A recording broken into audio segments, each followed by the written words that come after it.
Hey everyone, it's Michael Weber here, and I just put this video together for you just in response to Sarah, who put up a video she's trying to get a letter through to me with some issues she's got with her dogs, but wasn't able to, so she put being very creative, has put a video up instead, so I couldn't help but, of course, reply to it. And so, Sarah, thank you for doing that. It's certainly I will try and give you some tips and help you out as much as I can there. Of course, we've got time constraints, but okay, let's have a quick look at what you were concerned about with your two dogs. And I've got probably 3 points I'd like to make with that. And also, just to respond directly to a couple of the questions you had initially, one of them was, could you be indicating to your dogs the fear and things like that. And yes, absolutely. Dogs are very, very acutely aware of body language, gesturing, tone of voice, all of those sorts of things. So if you are, exuding a sort of a fear or cautiousness and things like that, your dogs will be very aware of that. And you also said that you believe you're the alpha, or the pack leader. Now, that's one point that I like to make, that most people, think that they are, don't realise all the subtleties with that, and they're not all the time. They are sometimes and not other times. So that's one thing we need to look at. 3 points that I wanted to make that I think can help you is, number one, as far as the alpha dog goes, the more you can be 100% of the time, the more control and everything will fall into place. So we need to identify where you are and where there might be problems. That's the first step. And knowing what to look for, observing that. Then number two, taking some steps to correct that. Because you can usually follow all of those back to not having control in all situations, and your dog's being dominant in some of sometimes some circumstances. Then number three is to then, once that's sort of corrected, is to then extend and take that into all circumstances. So no matter where you are, what the distractions, anything like that, the environment, anything at all, you have complete control and command, and your dogs obey you in every situation like that. Okay. Come back to the first point, and let's go a little bit more detail with that. Let's be aware of everything that constitutes being the alpha dog, and its behavioural display is the term I'm wanting to look at there. And it's a case of, okay, what are some situations where your dog may be showing dominance, and they're things that you can look at. So, okay, number one, does your dog get on the sofa?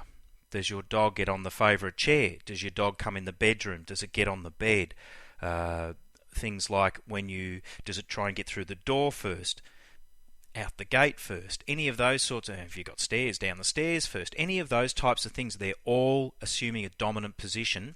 And if we take the classic example of the wolf pack, if you observe that, go and get yourself a video of Discovery, and where they're watching the wolf pack and how they communicate and how they operate, and you'll see it's like you mentioned that your husband was a Marine. Perfect example. Have a look at the way the structure is within the forces like that. There's no grey areas or questioning. It runs like a tightly knit unit, black and white. Same with the dogs. If you want to be the alpha dog, you want to be in control and command all the time, then your dog needs to be the follower, the subordinate in all situations. It can't get on the couch because that's reserved for you. That's the alpha's area. The dog cannot get there, because then it sees itself as an equal. Now, a lot of people don't realise that. Think, oh, that's, I wouldn't have thought that. It's true. In your bedroom, that's your sleeping quarters. That's the alpha's sleeping quarters. The subordinate dogs, and that cannot go in there. Absolutely not. You have to draw the line, be black and white. Okay, so you need to observe probably for a few days, maybe a week, all of those different things, and see, does your dog come up and sort of nuzzle up to you to try and get a pat? It's being dominant. All of those things. Subtleties, yes, but they all add up. They all add to the confidence that your dog has, and where it might even challenge in some of the areas to take command like that. So that's where you need to look at first. Secondly, correct them. You need to go and correct some of those things. The dogs will learn quickly. They'll realise, and you say, no, that's it, draw the line, you're not allowed to do this, this, this, this, I'm the alpha, and that's the way it is. And they respect that, and that consistency and clarity for the dogs, they are happier. Believe you me, they are happier, because they're not confused about what I can do, what I can't do. It's all very clear for them.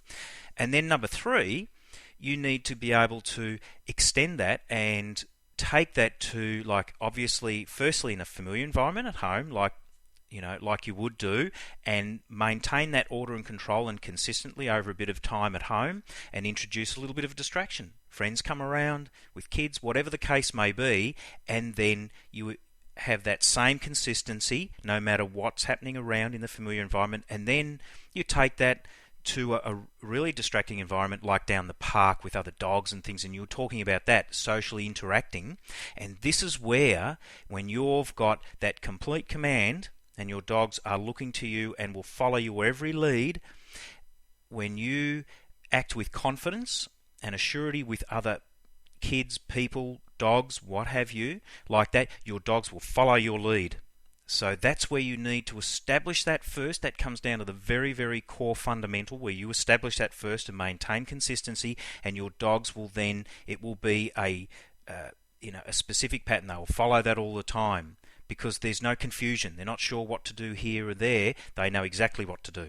Okay, so they're the 3 steps like that. So you think about that as far as, like I mentioned earlier, just with your husband being in the forces like that, that structure, it's always the same, it's always consistent. Everyone knows their place. That's what you need to do. So I hope this helps you. Obviously, we've only got a short amount of time there, and I can't go into much more detail than that.